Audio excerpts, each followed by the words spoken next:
Hello friends, welcome to Sunvik classes. ये video है Eduteria के 5000 प्लस वाले बुक में दिया हुआ स्मरणीय तथ्य के मास्टर वीडियो।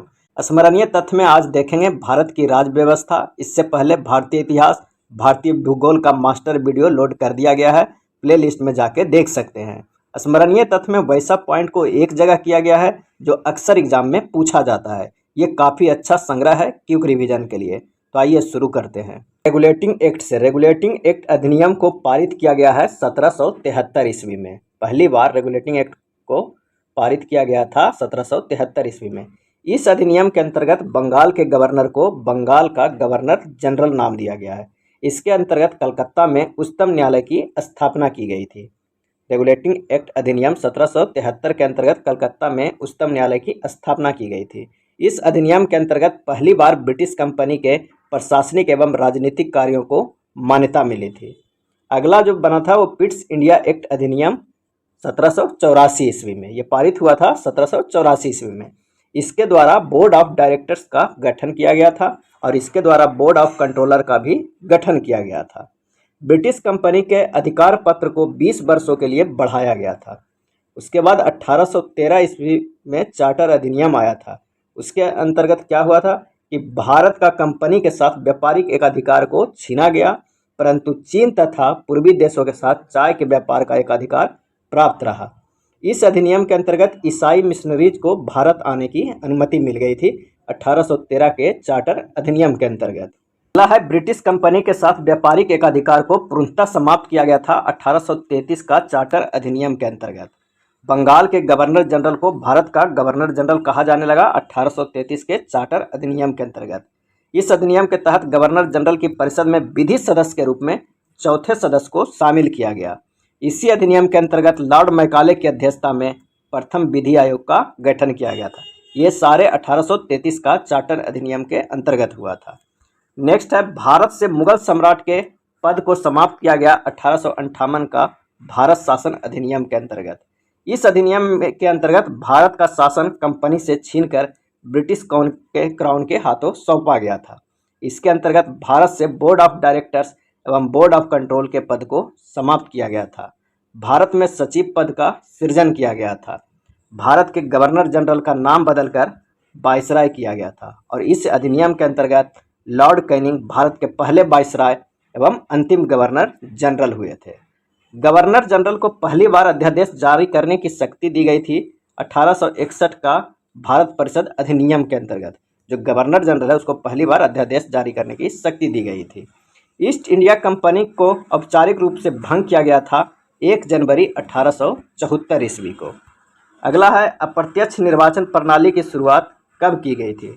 ये शुरुआत की गई थी 1892 का भारत परिषद अधिनियम के अंतर्गत। इसके अंतर्गत बजट पर बहस करने तथा कार्यकारिणी से प्रश्न पूछने की शक्ति दी गई थी।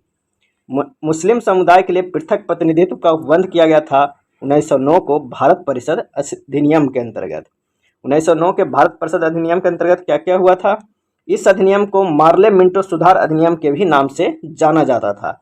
लॉर्ड मिंटो को सांप्रदायिक निर्वाचन का जनक कहा जाता था। इसी अधिनियम के अंतर्गत सत्येंद्र प्रसाद सिन्हा वायसराय की कार्यपालिका परिषद के भारतीय सदस्य बने थे। केंद्र में द्विसदनात्मक विधायिका की स्थापना की गई थी 1919 का भारत शासन अधिनियम के अंतर्गत। और इसके अंतर्गत क्या क्या और हुए थे घटना। इस अधिनियम के अंतर्गत भारत में एक लोक सेवा आयोग का गठन का प्रावधान किया गया था 1919 का भारत शासन अधिनियम के अंतर्गत। इसी अधिनियम के अंतर्गत सांप्रदायिक आधार पर सिखों, आंग्ल भारतीयों, ईसाइयों तथा यूरोपियों के लिए भी निर्वाचन सिद्धांत को स्वीकार किया गया था। इस अधिनियम के अंतर्गत पहली बार केंद्रीय बजट को राज्यों के बजट से अलग किया गया था। इस अधिनियम के अंतर्गत एक वैधानिक आयोग का गठन किया गया था और इस अधिनियम को मॉन्टेग्यू चेम्सफोर्ड सुधार के नाम से भी जाना जाता है 1919 के अधिनियम से। केंद्र में द्वैध शासन की स्थापना की गई थी 1935 का भारत शासन अधिनियम के अंतर्गत।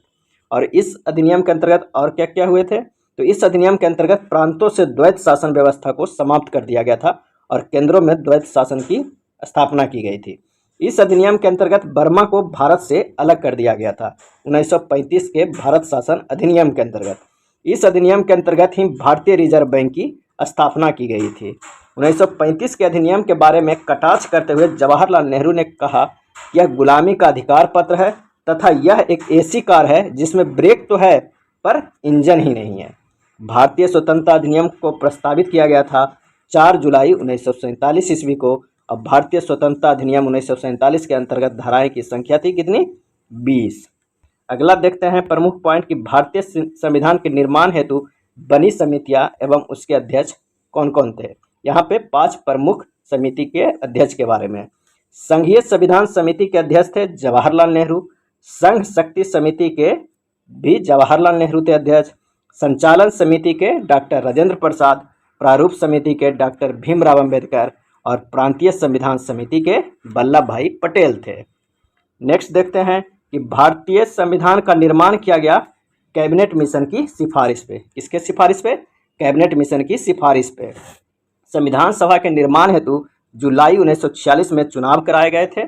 संविधान सभा के सदस्यों की कुल संख्या 389 थी, जिसमें 292 ब्रिटिश प्रांतों की प्रतिनिधि थे और 4 कमिश्नरी क्षेत्रों के प्रतिनिधि तथा 93 देसी रियासतों के प्रतिनिधि थे।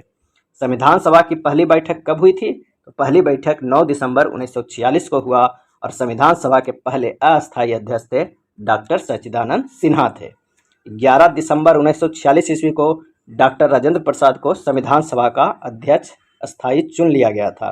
संविधान सभा में महिला सदस्यों की संख्या कितनी थी? तो 15 थी, जिसमें बेगम एजाज रसूल एकमात्र मुस्लिम महिला सदस्य थी।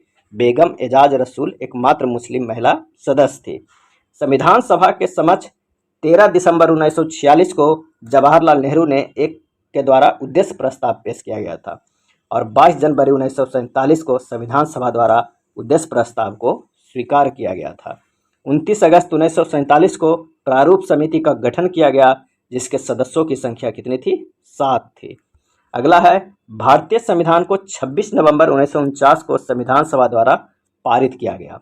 भारत के मूल संविधान में 22 भाग, 395 अनुच्छेद तथा 8 अनुसूचियां थी।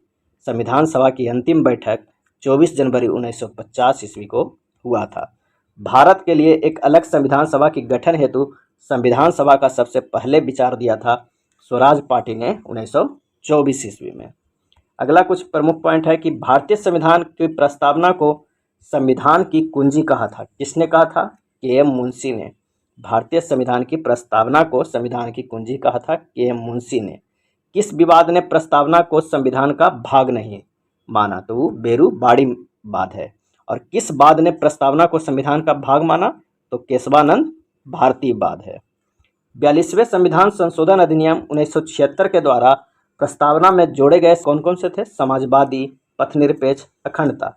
42वें संविधान संशोधन अधिनियम 1976 में 3 शब्द जोड़े गए, समाजवादी, पथनिरपेक्ष और अखंडता। संविधान की प्रस्तावना में कितने प्रकार के न्याय एवं स्वतंत्रता का उल्लेख क्रमशः किया गया है? और इसका आंसर है 3 एवं 5। 3 न्याय एवं 5 स्वतंत्रता का उल्लेख किया गया है। अगला है भारतीय संविधान के स्रोत। कौन से देश से क्या क्या लिया गया है? तो अमेरिका से लिया गया है प्रस्तावना, मौलिक अधिकार, न्यायपालिका की स्वतंत्रता। प्रस्तावना, मौलिक अधिकार, न्यायपालिका की स्वतंत्रता, न्यायिक पुनरावलोकन और संविधान की सर्वोच्चता, राष्ट्रपति पर महाभियोग और वित्तीय आपात। ये सब जो है अमेरिका से लिया गया है। वित्तीय आपात, राष्ट्रपति पर महाभियोग, संविधान की सर्वोच्चता, न्यायिक पुनरावलोकन, न्यायपालिका की स्वतंत्रता, मौलिक अधिकार और प्रस्तावना, ये सारे जो हैं वो अमेरिका से लिए गए हैं। ब्रिटेन से जो लिए गए हैं वो एकल नागरिकता, विधि निर्माण की प्रक्रिया, विधि का शासन, संसदीय विशेषाधिकार और संस्थात्मक शासन प्रणाली, ये सब कहाँ से लिए गए हैं? ब्रिटेन से लिए गए हैं। और नेक्स्ट देखते हैं ऑस्ट्रेलिया। ऑस्ट्रेलिया से लिए गए हैं प्रस्तावना की भाषा, संसद का संयुक्त अधिवेशन, समवर्ती सूची, केंद्र एवं राज्यों के बीच शक्ति का विभाजन। केंद्र एवं राज्यों के बीच के शक्ति का विभाजन, ये सभी ऑस्ट्रेलिया से लिए गए हैं। समवर्ती सूची, संसद के संयुक्त अधिवेशन, प्रस्तावना की भाषा। अगला देखते हैं आयरलैंड से क्या क्या लिया गया है? तो नीति निर्देशक सिद्धांत, राष्ट्रपति के निर्वाचन मंडल की व्यवस्था, राष्ट्रपति द्वारा राज्यसभा में व्यक्ति को मनोनयन करना, ये सारे आयरलैंड से लिए गए हैं। कनाडा से क्या क्या लिए गए? संघात्मक विशेषता, अपशिष्ट शक्तियाँ, राज्यपाल की नियुक्ति की प्रक्रिया, ये तीनों कनाडा से लिए गए हैं। संविधान की संशोधन प्रक्रिया और राज्यसभा के सदस्यों के निर्वाचन, ये लिए गए हैं दक्षिण अफ्रीका से। जबकि राज्यपाल की प्रक्रिया कहाँ से? कनाडा से। और राज्यसभा के सदस्यों की निर्वाचन दक्षिण अफ्रीका से। नेक्स्ट है जर्मनी से क्या क्या लिया गया है? तो जर्मनी से आपातकाल की व्यवस्था लिया गया है। रूस से मौलिक कर्तव्य। जापान से विधि द्वारा स्थापित प्रक्रिया को जापान से लिया गया है। नेक्स्ट देखते हैं राज्य पुनर्गठन आयोग के अध्यक्ष कौन थे? तो फजल अली सदस्य थे, हृदयनाथ कुंजरू एवं के.एम. पनिक्कर राज्य पुनर्गठन आयोग के अध्यक्ष। राज्य पुनर्गठन अधिनियम को पारित किया गया था कब? तो 1956 ईस्वी में। भाषा के आधार पर गठित होने वाला भारत का पहला राज्य कौन था? तो आंध्र प्रदेश। और भारत में क्षेत्रीय परिषद की कुल संख्या है 5। भारतीय राज व्यवस्था के विभिन्न पदाधिकारियों को प्राप्त होने वाले वेतन एवं पेंशन का उल्लेख कहाँ है? तो द्वितीय अनुसूची में उल्लेख है वेतन एवं पेंशन का। विभिन्न पदाधिकारियों द्वारा ली जाने वाली शपथ का उल्लेख किया गया है तृतीय अनुसूची में। विभिन्न राज्यों एवं संघीय क्षेत्रों की राज्यसभा में प्रतिनिधित्व का उल्लेख किया गया है चौथी अनुसूची में। विभिन्न राज्यों एवं संघीय क्षेत्रों की राज्यसभा में प्रतिनिधित्व का उल्लेख किया गया है चौथी अनुसूची में। अनुसूचित जाति एवं अनुसूचित जनजाति क्षेत्रों के प्रशासन और नियंत्रण का उल्लेख किया गया है 5वीं अनुसूची में। असम, मेघालय, त्रिपुरा, मिजोरम राज्यों के जनजातीय क्षेत्रों के प्रशासन का उल्लेख किया गया है 6ठी अनुसूची में। संघ सूची, राज्य सूची एवं समवर्ती सूची का उल्लेख किया गया है 7वीं अनुसूची में। भारत की 22 भाषाओं का उल्लेख किया गया है 8वीं अनुसूची में। राज्य द्वारा संपत्ति के अधिग्रहण की विधियों का उल्लेख किया गया है 9वीं अनुसूची में। दल बदल से संबंधित प्रावधानों का उल्लेख किया गया है 10वीं अनुसूची में।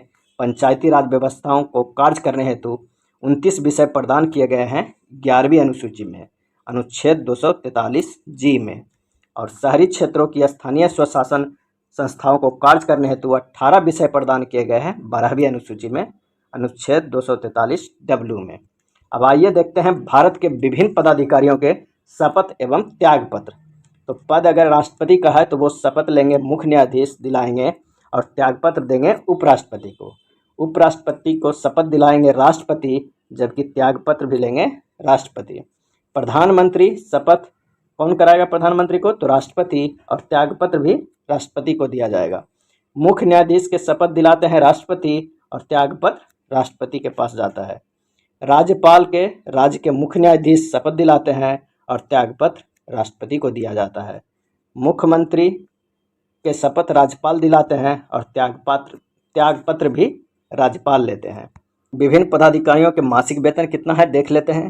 तो भारत के राष्ट्रपति का मासिक वेतन 5 लाख है पर मंथ, उपराष्ट्रपति का 4 लाख पर मंथ, लोकसभा अध्यक्ष के 4 लाख पर मंथ, राज्यपाल के 3.5 लाख पर मंथ, मुख्य निर्वाचन आयोग के 2.5 लाख पर मंथ मासिक वेतन है। अगला है कि भारतीय संविधान के भाग एवं उसमें कितने अनुच्छेद का वर्णन है। तो भाग 1 में 1 से 4 अनुच्छेद है। संघ एवं उसका राज्य क्षेत्र का उल्लेख मिलता है। भाग 2 में 5 से 11 अनुच्छेद है। नागरिकता का उल्लेख मिलता है। भाग 3 में 12 से 35 है और इसका मौलिक अधिकार का उल्लेख मिलता है भाग 3 में। भाग 4 में 36 से 51 अनुच्छेद का वर्णन है। नीति निर्देशक तत्व का उल्लेख किया गया है। भाग 4 के क में अनुच्छेद 51 क है, जिसमें मूल कर्तव्य के बारे में उल्लेख किया गया है। भाग 5 में अनुच्छेद 52 से 151 है, जिसमें संघ के बारे में उल्लेख मिलता है। भाग 6 में 152 से 237 अनुच्छेद का वर्णन है, जिसमें उल्लेख मिलता है राज्य के बारे में। भाग 7 में 238 अनुच्छेद के बारे में वर्णन है। पहली अनुसूची के भाग ख में उल्लेखित राज्य का उल्लेख मिलता है। भाग 8 में 239 से 242 अनुच्छेद है। संघ राज्य क्षेत्र के बारे में उल्लेख मिलता है। भाग 9 में 243 क से न तक है, जिसमें पंचायत के बारे में वर्णन मिलता है। 9 के क में 243 त से 243 य छ तक है, जिसमें नगर पालिका के बारे में उल्लेख किया गया है। भाग 9 ख में 243 य ज से य न तक है, जिसमें सहकारी समिति के बारे में वर्णन किया गया है। भाग 10 में अनुच्छेद 244 का वर्णन किया है, जिसमें अनुसूचित जाति और जनजातीय क्षेत्रों के बारे में उल्लेख मिलता है। भाग 11 में 243 से 263 अनुच्छेद के बारे में वर्णन है। जिसमें संघ और राज्यों के मध्य संबंध के बारे में उल्लेख मिलता है। भाग 12 में 264 से 300 का अनुच्छेद के बारे में वर्णन है, जिसमें वित्त, संपत्ति, संविदा एवं वाद का उल्लेख मिलता है। भाग 13 में 301 से 307 अनुच्छेद के बारे में वर्णन है, जिसमें भारतीय राज्य क्षेत्र के भीतर व्यापार, वाणिज्य एवं समागम के बारे में उल्लेख किया गया है। भाग 14 में 308 से 323 अनुच्छेद है, जिसमें संघ एवं राज्यों की अधीन सेवाएं हैं। 14 क में 323 क से ख तक अधिकरण के बारे में वर्णन है। भाग 15 में 324 से 329 के बारे में वर्णन है, जिसमें निर्वाचन के बारे में उल्लेख मिलता है। भाग 16 में 330 से 342 तक का है अनुच्छेद, उसमें कुछ वर्गों के लिए विशेष उपबंध के बारे में उल्लेख मिला है। भाग 17 में 343 से 351 तक का है, जिसमें राजभाषा के बारे में उल्लेख मिला है। भाग 18 में 352 से 360 तक के अनुच्छेद के बारे में वर्णन है, जिसमें आपात उपबंध के बारे में उल्लेख मिलता है। भाग 19 में 361 से 367 तक का है, जिसका प्रकीर्णन के बारे में उल्लेख मिलता है। अगला है भाग 20 में 368 के बारे में वर्णन है अनुच्छेद, उसमें संविधान संशोधन के बारे में उल्लेख मिलता है। भाग 21 जो है वो 369 से 392 तक का है, और इसमें अस्थायी विशेष उपबंध के बारे में वर्णन मिलता है। और आखिरी भाग 22 में 393 से 395 तक के अनुच्छेद है, जिसमें संक्षिप्त नाम हिंदी में प्राधिकृत पाठ के बारे में उल्लेख मिलता है। भारत के कितने प्रकार से नागरिकता प्राप्त की जा सकती है? भारत में कितने प्रकार की नागरिकता प्राप्त की जा सकती है? तो 5 प्रकार से। भारतीय नागरिकता का अंत कितने प्रकार से हो सकती है? तो 3 प्रकार से। प्राप्त करने के लिए 5 प्रकार और अंत करने के लिए 3 प्रकार। भारतीय नागरिकता अधिनियम को पारित किया गया था 1955 ईस्वी में। भारत का अधिकार पत्र मैग्ना कार्टा कहा जाता है भाग 3 को। मौलिक अधिकारों के सुरक्षा के लिए व्यक्ति सर्वोच्च न्यायालय एवं उच्च न्यायालय में क्रमशः जा सकता है, अनुच्छेद 32 एवं अनुच्छेद 226 के अंतर्गत। नेक्स्ट है संपत्ति के अधिकार को मौलिक अधिकार से हटाया गया था 44वां संविधान संशोधन अधिनियम 1978 के तहत। नेक्स्ट देखते हैं विधि के समक्ष समता का अधिकार की बात की गई है अनुच्छेद 14 में। विधि के समक्ष समता का अधिकार। जाति, धर्म, नस्ल, लिंग, जन्म स्थान के आधार पर भेदभाव को निषेध का वर्णन किया गया है अनुच्छेद 15 में। लोक नियोजन के विषय में अवसर की समता की बात की गई है अनुच्छेद 16 में। नेक्स्ट है अस्पृश्यता का अंत का उल्लेख किया गया है अनुच्छेद कितने में? 17 में। अस्पृश्यता का अंत का उल्लेख किया गया है अनुच्छेद 17 में। और उपाधियों के अंत का उल्लेख किया गया है अनुच्छेद 18 में। स्वतंत्रता के अधिकार का उल्लेख किया गया है अनुच्छेद 19 में। स्वतंत्रता के अधिकार का उल्लेख किया गया है अनुच्छेद 19 में। अपराधों के दोष सिद्धि के संबंध में संरक्षण का उल्लेख किया गया है अनुच्छेद 40 में। प्राण एवं दैहिक स्वतंत्रता का उल्लेख किया गया है अनुच्छेद 21 में। और 6 से 14 वर्ष की आयु के बच्चों के निःशुल्क तथा अनिवार्य शिक्षा का उल्लेख किया गया है अनुच्छेद 21A में क में। अगला है कुछ दशाओं में गिरफ्तारी और निरोध में संरक्षण का उल्लेख किया गया है अनुच्छेद 22 में। मानव के साथ दुर्व्यवहार एवं बलात् श्रम का प्रतिषेध का उल्लेख किया गया है अनुच्छेद 23 में। और 14 वर्ष से कम आयु के बच्चों को कारखानों में कार्य करने हेतु प्रतिषेध का उल्लेख किया गया है अनुच्छेद 24 में। अगला देखते हैं मौलिक अधिकार। मौलिक अधिकार 6 हैं, जो अनुच्छेद 14 से 18 तक के वर्णन है। उसमें समता या समानता का अधिकार के बारे में वर्णन है। अनुच्छेद 19 से जो 22 है मौलिक अधिकार के अंतर्गत, उसमें स्वतंत्रता का अधिकार है। अनुच्छेद 23 से 24 शोषण के विरुद्ध का अधिकार है। अनुच्छेद 25 से 28 धार्मिक स्वतंत्रता का अधिकार है। अनुच्छेद 29 से 23 संस्कृति और शिक्षा संबंधी अधिकार है। अनुच्छेद 32 जो है वो संवैधानिक उपचारों का अधिकार है। मौलिक अधिकार के 6 पार्ट हैं ये, अनुच्छेद 14 से लेके अनुच्छेद 32 तक। नेक्स्ट देखते हैं अनुच्छेद 19 के अंतर्गत भारतीय संविधान में कितने स्वतंत्रता का उल्लेख है? तो 6 तरह के। प्रेस की स्वतंत्रता का उल्लेख किया गया है अनुच्छेद 19(1) में।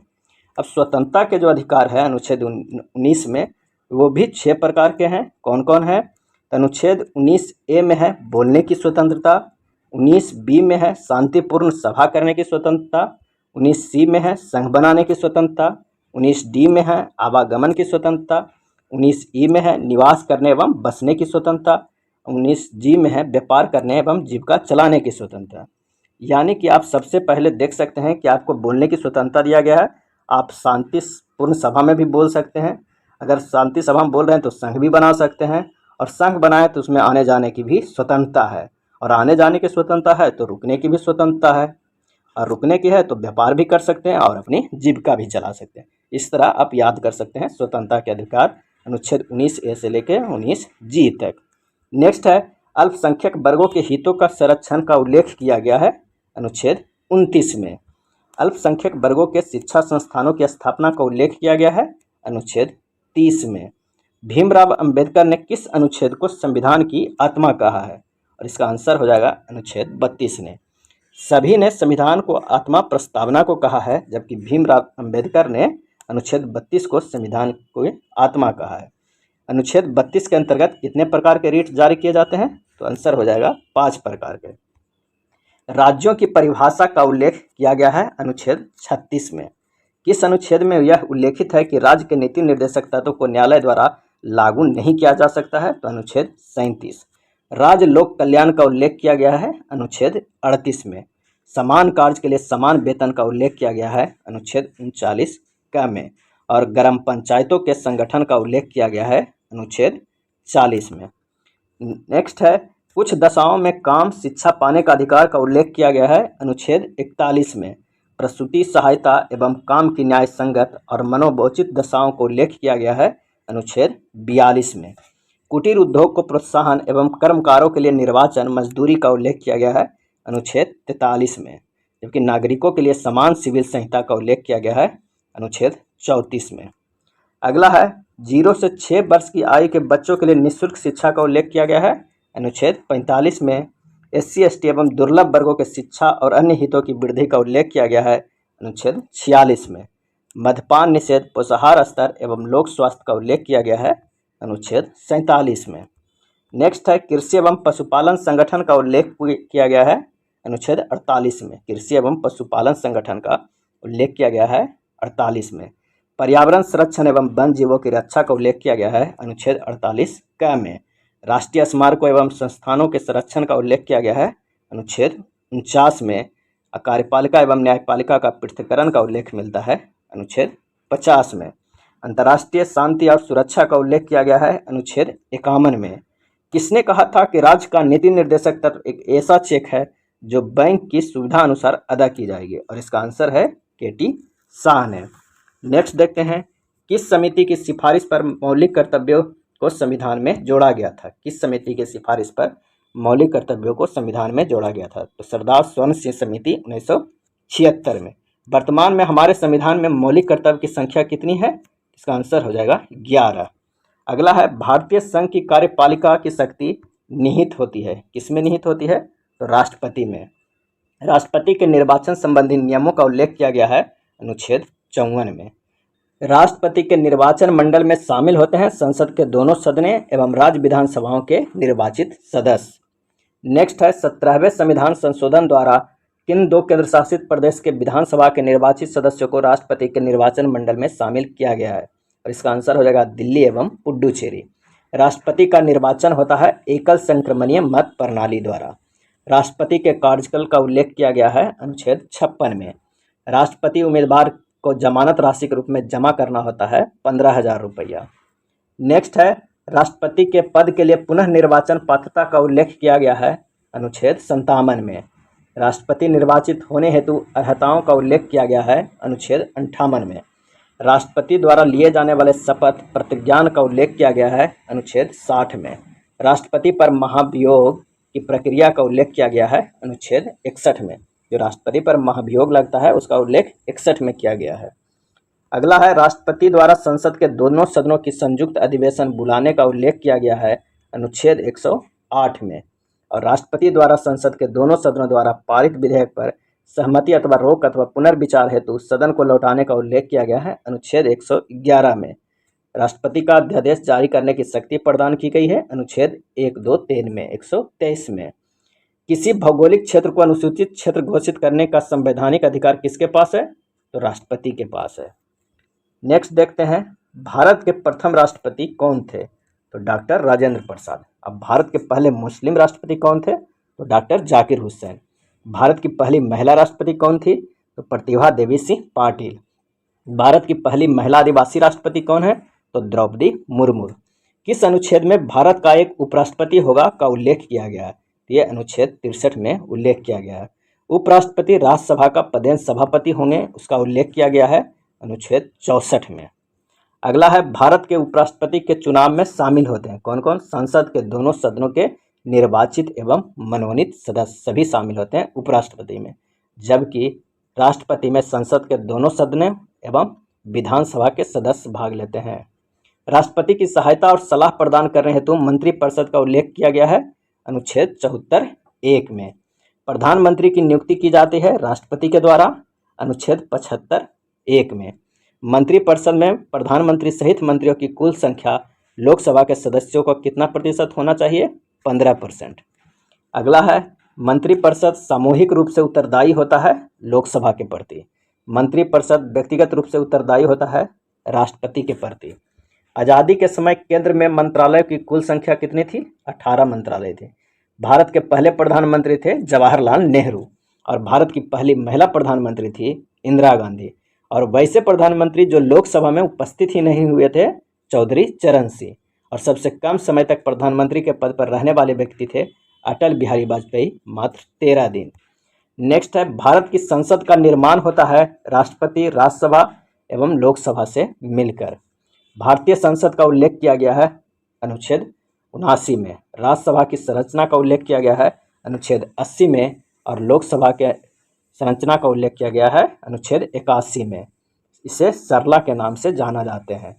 सरला संसद, राज्यसभा, लोकसभा 79, 80 और 81। राज्यसभा को कहा जाता है उच्च सदन और लोकसभा को कहा जाता है निम्न सदन। नेक्स्ट है, राज्यसभा में सदस्यों की अधिकतम संख्या हो सकती है 250 और लोकसभा में सदस्यों की अधिकतम संख्या हो सकती है 550। राज्यसभा के सदस्यों का कार्यकाल होता है 6 वर्षों का। नेक्स्ट देखते हैं कि लोकसभा में अनुसूचित जातियों के लिए कितने सीटें आरक्षित है? और इसका आंसर हो जाएगा 84 सीटें। लोकसभा में अनुसूचित जनजाति के लिए कितने सीटें आरक्षित है? तो 47 सीटें। किस संविधान संशोधन द्वारा भारत में मताधिकार की आयु 21 वर्ष से घटाकर 18 वर्ष कर दिया गया था? और इसका आंसर हो जाएगा 61वां संविधान संशोधन 1989 में। अगला है, लोकसभा सदस्य निर्वाचित होने हेतु आयु सीमा कितनी होनी चाहिए? तो 25 वर्ष। आपातकाल के दौरान लोकसभा के कार्यकाल में एक बार में कितने समय तक वृद्धि किया जा सकता है? तो 1 वर्ष तक। सदन के अधिवेशन को गठित करने हेतु गणपूर्ति संख्या होनी चाहिए कितनी? तो कुल सदस्यों का 1/10 भाग। अगला है, संयुक्त अधिवेशन की अध्यक्षता किया जाता है लोकसभा अध्यक्ष द्वारा और धन विधेयक को पेश किया जाता है लोकसभा में। अविश्वास प्रस्ताव करने हेतु कितने सदस्यों का समर्थन होना चाहिए? तो 50 सदस्यों का। अगला है, लोकसभा अध्यक्ष शपथ लेता है लोकसभा सदस्य के रूप में। जो लोकसभा अध्यक्ष होते हैं वो लोकसभा सदस्य के रूप में शपथ लेते हैं। नेक्स्ट है, लोकसभा अध्यक्ष अपना त्यागपत्र देता है। किन्हें देता है? तो लोकसभा उपाध्यक्ष को। लोकसभा के पहले अध्यक्ष थे गणेश वासुदेव मावलंकर। लोकसभा की पहली महिला अध्यक्ष थी मीरा कुमार। किसी संसद सदस्य की योग्यता अयोग्यता से संबंधित विषयों पर अंतिम निर्णय लेता है चुनाव आयोग के सलाह पर राष्ट्रपति। नेक्स्ट है, कोई सदस्य कितने दिनों तक बिना अनुमति के संसद के अधिवेशनों या कार्यवाही में अनुपस्थिति रह सकता है? तो उसकी संसद सदस्य समाप्त हो जाएगी और इसका आंसर है 60 दिन। भारत सरकार का प्रमुख विधि अधिकारी होता है महान्यायवादी। इसे संसद के किसी भी सदन में बोलने अथवा शामिल होने का अधिकार है परंतु मत देने का नहीं, और इसका आंसर हो जाएगा महान्यायवादी को। संसद के किसी भी सदन में बोलने अथवा शामिल होने का अधिकार है परंतु मत देने का अधिकार नहीं है, महान्यायवादी को। भारत सरकार का प्रमुख विधि अधिकारी होते हैं। महान्यायवादी की नियुक्ति की जाती है राष्ट्रपति द्वारा, अनुच्छेद 76 में वर्णन है। नियंत्रक एवं महालेखा परीक्षक की नियुक्ति की जाती है राष्ट्रपति के द्वारा, अनुच्छेद 148 के द्वारा। सार्वजनिक धन का संरक्षक माना जाता है नियंत्रक एवं महालेखा परीक्षक को। नियंत्रक एवं महालेखा परीक्षक अपना प्रतिवेदन सौंपता है राष्ट्रपति को। अगला है, भारत की संचित निधि का उल्लेख किया गया है अनुच्छेद 266 में। भारत की संचित निधि पर भारतीय व्यय निम्न है: राष्ट्रपति का वेतन एवं अन्य भत्ता, राज्यसभा सभापति एवं लोकसभा अध्यक्ष के वेतन एवं भत्ते, सर्वोच्च न्यायालय एवं उच्च न्यायालय के न्यायाधीशों के वेतन एवं भत्ते, कोई ऐसा ऋण भार जिनका दायित्व भारत सरकार पर है। नेक्स्ट है, भारत की आकस्मिक निधि का उल्लेख किया गया है अनुच्छेद 267 में। भारत आकस्मिक अधिनियम को पारित किया गया था 1950 ईस्वी में। अगला है सर्वोच्च न्यायालय का गठन संबंधी नियमों का उल्लेख किया गया है अनुच्छेद 124 में। सर्वोच्च न्यायालय के समस्त न्यायाधीशों की नियुक्ति की जाती है राष्ट्रपति के द्वारा। सर्वोच्च न्यायालय के समस्त न्यायाधीशों की नियुक्ति की जाती है राष्ट्रपति के द्वारा। और सर्वोच्च न्यायालय के न्यायाधीशों के अवकाश ग्रहण की अधिकतम आयु सीमा है 65 वर्ष।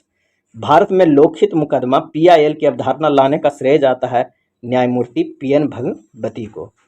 नेक्स्ट है, 2 या 2 से अधिक राज्यों के बीच विवाद का सुलझाना सर्वोच्च न्यायालय का कैसा क्षेत्राधिकार है? तो इसका आंसर हो जाएगा प्रारंभिक क्षेत्राधिकार है। भारत के सभी न्यायालय के निर्णयों के विरुद्ध अपील सुनने के अधिकार सर्वोच्च न्यायालय का कैसा अधिकार है? इसका आंसर हो जाएगा अपीलीय क्षेत्राधिकार है। किस अनुच्छेद में सर्वोच्च न्यायालय को अभिलेख न्यायालय का दर्जा प्राप्त है? और इसका आंसर हो जाएगा अनुच्छेद 129। प्रत्येक राज्य के लिए एक उच्च न्यायालय का उल्लेख किस अनुच्छेद में किया गया है? और इसका आंसर हो जाएगा अनुच्छेद 214। किस अनुच्छेद में उच्च न्यायालय की एक अभिलेख न्यायालय होगा का उल्लेख मिलता है? इसका आंसर होगा अनुच्छेद 215। अगला है, उच्च न्यायालय के न्यायाधीशों को शपथ दिलाता है कौन? राज्यपाल। वर्तमान में भारत में उच्च न्यायालयों की संख्या कितनी है? तो 25 है। राज्य की कार्यपालिका का प्रधान होता है राज्यपाल। राज्यपाल की नियुक्ति की जाती है राष्ट्रपति के द्वारा। अगला है, राज्यपाल को पद एवं गोपनीयता का शपथ दिलाता कौन है? उच्च न्यायालय का मुख्य न्यायाधीश। राज्य के समस्त कार्यपालिका कार्य संपादित किए जाते हैं राज्यपाल के नाम से। राज्य के मुख्य सचिव, महाधिवक्ता, राज्य लोक सेवा आयोग के अध्यक्ष एवं सदस्यों की नियुक्ति किया जाता है राज्यपाल द्वारा। राज्य के विश्वविद्यालयों का कुलाधिपति होता है राज्यपाल। अगला देखते हैं कि कुछ स्मरणीय तथ्य और कि राज्य विधानमंडल को उसका 17वां तथा विघटन करने का अधिकार किसके पास है? तो राज्यपाल को, माने बुलाने, बैठक करने और विघटन करने का अधिकार राज्यपाल को है।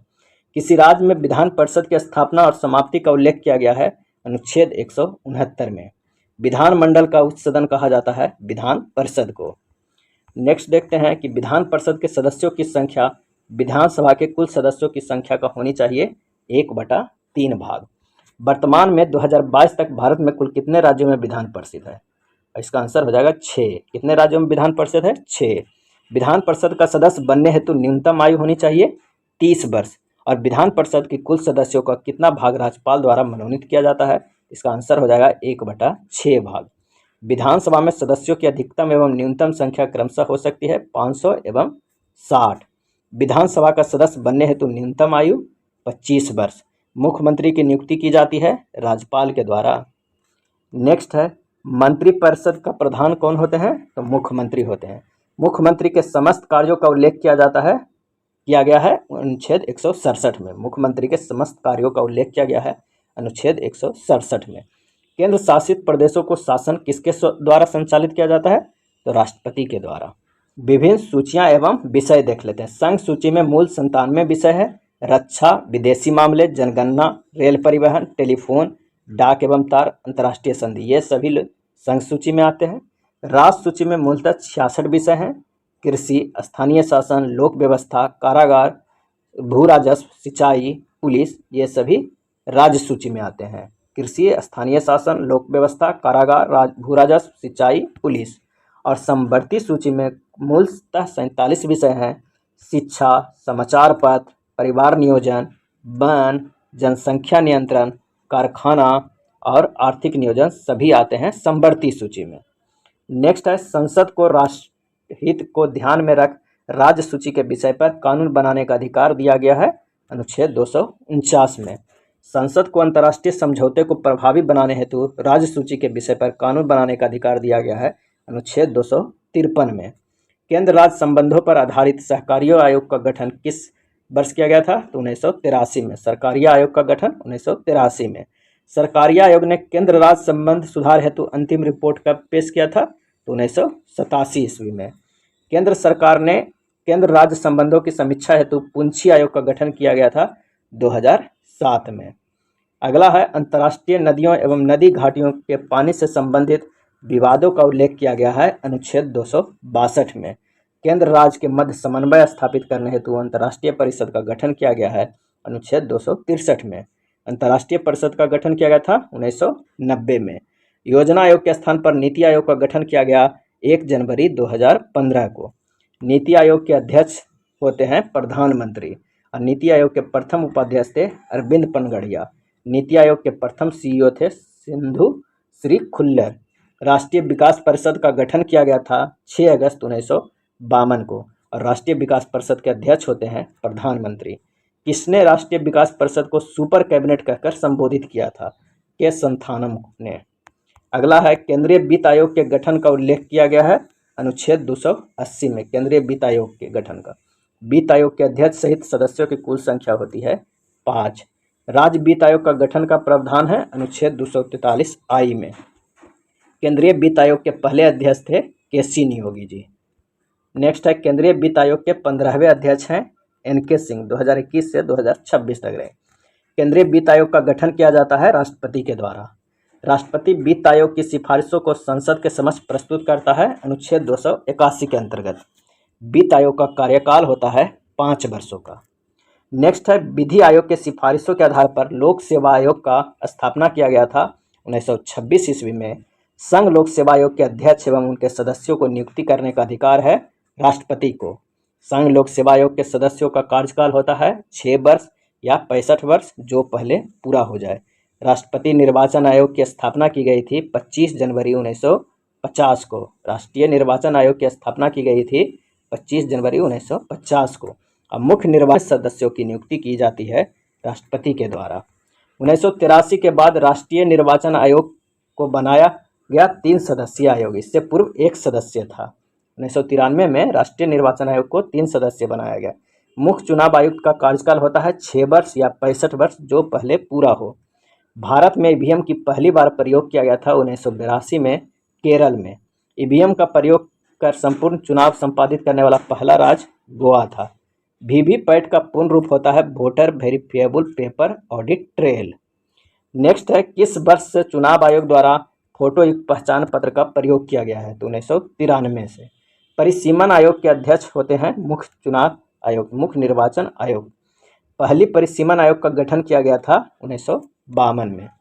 अब देख लेते हैं भारतीय राज्य व्यवस्था में विभिन्न पदाधिकारियों के वरीयता क्रम।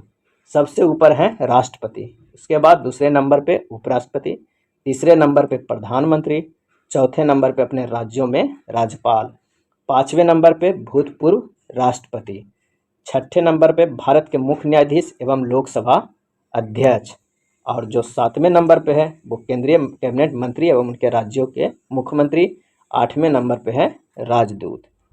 नेक्स्ट देखते हैं प्रथम राजभाषा आयोग का गठन कब किया गया था? तो 1955 ईस्वी में। उसके अध्यक्ष थे बीजी खरे। वर्तमान में कुल कितनी भाषाओं को 8वीं अनुसूची में शामिल किया गया है? तो 22 भाषाओं को।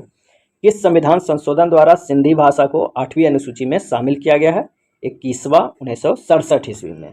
किस संविधान संशोधन द्वारा मणिपुरी, कोंकणी एवं नेपाली भाषा को 8वीं अनुसूची में शामिल किया गया? तो 71वां 1992 में। किस संविधान संशोधन द्वारा मैथिली, संथाली, डोंगरी एवं बोडो भाषा को 8वीं अनुसूची में शामिल किया गया?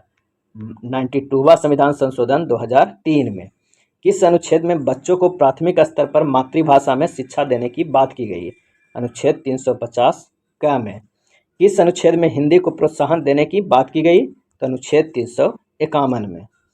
अगला है भारतीय संविधान के कितने प्रकार की आपातकाल की व्यवस्था की गई है? और इसका आंसर हो जाएगा 3 तरह के। कौन कौन? राष्ट्रीय आपातकाल अनुच्छेद 352 में वर्णन है, राष्ट्रपति शासन अनुच्छेद 356 में, वित्तीय आपात अनुच्छेद 360 में। नेक्स्ट है मंत्रिमंडल की लिखित सिफारिश पर राष्ट्रीय आपात की घोषणा किसके द्वारा की जाती है? इसका आंसर हो जाएगा राष्ट्रपति के द्वारा। अनुच्छेद 19 को मौलिक अधिकारों को आपातकाल के समय निलंबित किया जाता है अनुच्छेद 358 के अंतर्गत। राष्ट्रीय आपात की घोषणा को कितने दिनों के भीतर संसद के दोनों सदनों को स्वीकार अनिवार्य है? 1 माह। अनुच्छेद 359 के तहत आपातकाल के दौरान किस अनुच्छेद में वर्णित मौलिक अधिकारों को निलंबित नहीं किया जा सकता है? अनुच्छेद 20 एवं 21 को आपातकाल के समय भी निलंबित नहीं किया जा सकता, हटाया नहीं जा सकता है। भारत में पहली आपातकाल की घोषणा की गई थी 1962 ईस्वी में चीनी आक्रमण के समय। किस राज्य के संवैधानिक तंत्र के विफल हो जाने के पश्चात राष्ट्रपति शासन लगाया जाता है? तो अनुच्छेद 356 के अंतर्गत। राष्ट्रपति शासन की घोषणा को कितने दिनों के भीतर संसद के दोनों सदनों की स्वीकृति अनिवार्य है? तो 2 माह। भारत में सबसे पहले किस राज्य में राष्ट्रपति शासन लागू किया गया था? तो आंसर हो जाएगा पंजाब 1951 में। वित्तीय आपात की घोषणा के कितने दिनों के भीतर संसद के दोनों सदनों की स्वीकृति अनिवार्य है? तो 2 माह का। आइए देखते हैं भारत के राष्ट्रीय चिन्ह, ध्वज, गान, गीत और कैलेंडर के बारे में। तो राष्ट्रीय ध्वज को अपनाया गया 22 जुलाई 1947 ईस्वी को। राष्ट्रगान को अपनाया गया 24 जनवरी 1950 ईस्वी को। अशोक स्तंभ को अपनाया गया 26 जनवरी 1950 को। राष्ट्रीय गीत को अपनाया गया 26 जनवरी 1950 को। राष्ट्रीय कैलेंडर को अपनाया गया 22 मार्च 1957 को। राष्ट्रीय नदी गंगा को अपनाया गया 4 नवंबर 2008 को। राष्ट्रीय जलीय जीव गंगा डॉल्फिन को अपनाया गया 5 अक्टूबर 2009 को। नेक्स्ट देखते हैं, भारतीय नागरिक एवं निजी संस्थानों को राष्ट्रीय ध्वज फहराने का अधिकार दिया गया भारतीय ध्वज संहिता 2002 के अंतर्गत। प्राक्कलन समिति में कुल कितने सदस्य होते हैं? तो 30 सदस्य होते हैं, केवल लोकसभा से। जो प्राक्कलन समिति होते हैं उसमें केवल लोकसभा के सदस्य होते हैं और 30 होते हैं। प्राक्कलन समिति के सदस्यों के कार्यकाल होता है 1 वर्ष तक के। लेकिन लोक लेखा समिति के कुल कितने सदस्य होते हैं? तो 22 सदस्य होते हैं, लोकसभा के 15 और राज्यसभा के 7 होते हैं। नेक्स्ट है, लोक लेखा समिति के सदस्यों का कार्यकाल भी होता है 1 वर्ष का। किस समिति को लघु लोकसभा के नाम से जाना जाता है? तो लोक लेखा समिति को। किस समिति को प्राक्कलन समिति की जुड़वा बहन कहा जाता है? तो लोक लेखा समिति को। प्राक्कलन समिति की जुड़वा बहन कहा जाता है लोक लेखा समिति को। सामान्यतः किसे लोक लेखा समिति का अध्यक्ष नियुक्त किया जाता है? विरोधी दल के नेता को। अगला है, लोक लेखा समिति अपना प्रतिवेदन किसे सौंपती है? तो लोकसभा को। सार्वजनिक उपक्रमों समिति में कुल सदस्यों की संख्या होती है 22, जिसमें लोकसभा के 15, राज्यसभा के 7। सार्वजनिक उपक्रमों की समिति। भारत में पंचायती राज व्यवस्था का शुभारंभ किया गया था 2 अक्टूबर 1959 ईस्वी को राजस्थान से। 73वां संविधान संशोधन संबंधित है पंचायती राज से और 74वां संविधान संशोधन संबंधित है नगर पालिका से। पंचायती राज व्यवस्था के अंतर्गत महिलाओं के लिए कितने सीटें आरक्षित की गई है? तो 1/3। पंचायती राज व्यवस्था के अंतर्गत राज्य ने सबसे पहले महिलाओं को 50% आरक्षण दिया है बिहार में। किस समिति ने पंचायतों में महिलाओं को आरक्षण देने की बात कही थी? थुंगन समिति ने। किस पंचायत समिति ने पंचायतों को संवैधानिक मान्यता देने की बात कही थी? तो एल.एम. सिंघवी समिति ने। पंचायत किस सूची का विषय है? तो राज्य सूची का विषय है। आइए देखते हैं, पंचायती राज व्यवस्था से संबंधित प्रमुख समितियां कब बना था? तो बलवंत राय मेहता समिति 1957 ईस्वी में, अशोक मेहता समिति 1977 ईस्वी में, पी.वी. के राय समिति 1985 में, एल.एम. सिंघवी समिति 1986 में, पी.के. थुंगन समिति 1988 में। आइए देखते हैं, भारतीय संविधान के महत्वपूर्ण अनुच्छेद एवं उल्लेख। जो सबसे महत्वपूर्ण है उसके बारे में ही चर्चा करेंगे। अनुच्छेद 1 में वर्णन है राज्यों का संघ के बारे में। अनुच्छेद 2 में नए राज्यों के प्रवेश एवं स्थापना का। अनुच्छेद 3 में राज्य क्षेत्रों के सीमा नामों में परिवर्तन का। अनुच्छेद 74 में मंत्रिपरिषद का गठन के बारे में। अनुच्छेद 76 में महान न्यायवादी की नियुक्ति का। अनुच्छेद 85 में लोकसभा का विघटन के बारे में वर्णन है। अनुच्छेद 108 में संयुक्त अधिवेशन का प्रावधान है। अनुच्छेद 108 में। अनुच्छेद 110 में धन विधेयक के बारे में परिभाषा किया गया है। अनुच्छेद जो 11 है वो सदन द्वारा पारित विधेयक पर राष्ट्रपति की सहमति है। अनुच्छेद 112 संसद के समक्ष बजट प्रस्तुत करने का प्रावधान है अनुच्छेद 112 में। अनुच्छेद 123 में है राष्ट्रपति द्वारा अध्यादेश जारी का प्रावधान है। अनुच्छेद 124 में है सर्वोच्च न्यायालय का गठन के बारे में। अनुच्छेद 129 है सर्वोच्च न्यायालय के अंतर्गत अभिलेख न्यायालय की। अनुच्छेद 148 है नियंत्रण एवं महालेखा परीक्षक की नियुक्ति के बारे में। अनुच्छेद 169 है विधान परिषद की स्थापना एवं विघटन के बारे में। अनुच्छेद 200 है विधानमंडल द्वारा पारित विधेयक पर राज्यपाल की सहमति। अनुच्छेद 200 में वर्णन है। अनुच्छेद 213 में क्या है? तो राज्यपाल द्वारा अध्यादेश जारी करने का प्रावधान है। अनुच्छेद 214 राज्य में उच्च न्यायालय के गठन के बारे में वर्णन है। अनुच्छेद 233 जिला न्यायाधीशों की नियुक्ति के बारे में वर्णन है। अनुच्छेद 266 भारत की संचित निधि का उल्लेख है। अनुच्छेद 267 भारत की आकस्मिक निधि का उल्लेख है। अनुच्छेद 280 वित्त आयोग का गठन है। अनुच्छेद 300 में संपत्ति के अधिकार पहले यह मौलिक अधिकार का भाग था। अनुच्छेद 312 में अखिल भारतीय सेवाओं की स्थापना के बारे में वर्णन है। और अनुच्छेद 315 संघ एवं राज्यों के लिए लोक सेवा आयोग की स्थापना के बारे में वर्णन है। अनुच्छेद 324 निर्वाचन आयोग के बारे में वर्णन है। अनुच्छेद 326 नागरिकों के मताधिकार का स्वतंत्रता के बारे में वर्णन है। और अनुच्छेद 330 जो है वो लोकसभा में SC ST के लिए आरक्षण के बारे में। और अनुच्छेद 332 विधानसभा में SC ST के लिए आरक्षण के बारे में वर्णन है। 338 अगर देखते हैं तो राष्ट्रीय अनुसूचित जाति आयोग के बारे में वर्णन है। और 338 का में राष्ट्रीय अनुसूचित जनजाति आयोग के बारे में है। अनुच्छेद 340 पिछड़ा वर्गों की दशाओं की जांच हेतु गठित आयोग के बारे में है। और अनुच्छेद 343 संघ की आधिकारिक भाषा देवनागरी लिपि में लिखी गई हिंदी होगी, यह अनुच्छेद 343 में वर्णन है। अनुच्छेद 368 में संविधान का संशोधन के बारे में वर्णन है। कुछ प्रमुख पॉइंट देख लेते हैं फटाफट कि भारत में सर्वप्रथम कागजी मुद्रा की शुरुआत की गई थी 1862 ईस्वी में। भारत में दशमलव मुद्रा प्रणाली की शुरुआत की गई थी 1 अप्रैल 1957 में। भारत में मुद्रा की पहली बार अवमूल्यन हुआ था 1949 ईस्वी में। अब भारत में मुद्रा की दूसरी बार अवमूल्यन हुआ था 1966 ईस्वी में। अब भारत में मुद्रा का तीसरी बार अवमूल्यन हुआ था 1991 ईस्वी में। भारत में नोटों के निर्माण की प्रणाली न्यूनतम कोष प्रणाली को अपनाया गया था 1956 ईस्वी में। भारतीय रिजर्व बैंक की स्थापना की गई थी 1935 ईस्वी में। अब भारतीय रिजर्व बैंक का राष्ट्रीयकरण किया गया था 1949 ईस्वी में। भारतीय रिजर्व बैंक का मुख्यालय मुंबई में है। और विश्व में प्रथम GST अपनाया गया था फ्रांस में। भारत में GST लागू किया गया था 2017 ईस्वी में। भारत में लागू GST किस देश के मॉडल पर आधारित है? तो कनाडा के मॉडल पे। भारत में GST लागू करने का सुझाव किस समिति ने दिया था? तो विजय केलकर समिति ने। GST नंबर के अंकों की कुल संख्या कितनी होती है? तो 15। GST परिषद के गठन किया गया था अनुच्छेद 279A में। किसमें? अनुच्छेद 279A में। किस संविधान संशोधन द्वारा भारत में GST लागू किया गया था? तो 101वां संविधान संशोधन 2016 में। भारत में पंचवर्षीय योजना के स्वरूप किस देश से लिया गया है? तो रूस से। पंचवर्षीय योजना अनवरत योजना रोलिंग प्लान लागू किया था 1978 और 80 ईस्वी के बीच में। नई आर्थिक सुधार निधि की शुरुआत की गई थी 1991 में। नई आर्थिक सुधार नीति को शुरू किया गया था 1991 में। भारत में बैंकों का पहली बार राष्ट्रीयकरण किया गया था 1969 ईस्वी में। और भारत में बैंकों के दूसरी बार राष्ट्रीयकरण किया गया था 1980 ईस्वी में। अब भारत के में राजकोषीय नीति तैयार की जाती है वित्त मंत्रालय द्वारा। ये था भारत के राज्य व्यवस्था के बारे में प्रमुख पॉइंट जो अक्सर एग्जाम में पूछा जाता है। ये काफ़ी अच्छा संग्रह है क्विक रिवीजन के। अगर आप इसे पूरा देखे हैं तो धन्यवाद। और अगर वीडियो अच्छा लगा हो तो प्लीज़ लाइक एंड शेयर कर दीजिएगा। धन्यवाद।